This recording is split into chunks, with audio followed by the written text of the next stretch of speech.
Wel, mae rhan yma Ben y Groes yn hynod bwysig oherwydd fod gennym ni lôn eiddion sy'n cysylltu rhan yma pentre gyda'r llwybr sy'n mynd lawr am ardal Llanllymni ac yn y blaen, ac mae gryn ddefnydd o'r llwybr yma.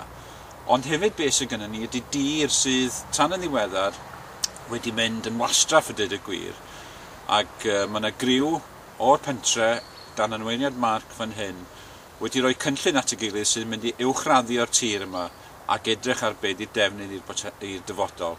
Ac dyn ni'n hynod o falch am hynny, a dyn ni'n edrych ymlaen ys gweld gwireddu cynllun fydd yn gwella rhan yma o'r pentre.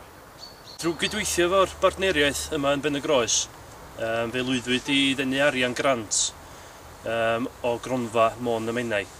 Mae yna 2 elfen ar rhan i'r prosiect yma.